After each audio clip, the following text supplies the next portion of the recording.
और cough syrup तस्करी मामले में हाईकोर्ट से राहत। आरोपी विभोर राणा और विशाल सिंह को अंतरिम जमानत, दोनों को सशर्त दी गई है जमानत। जांच में सहयोग के निर्देश। नशे के लिए दवाओं की तस्करी का पूरा मामला। सहारनपुर में कंपनी के सुपर स्टॉकिस्ट थे विभोर और विशाल।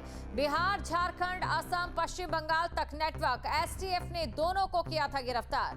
बड़ी खबर आपको बता रहे, जांच में सहयोग के निर्देश। तो जांच में सहयोग के निर्देश, नशे के लिए दवाओं की तस्करी का ये पूरा मामला है। सहारनपुर में कंपनी के सुपर स्टॉकिस्ट थे विभोर और विशाल।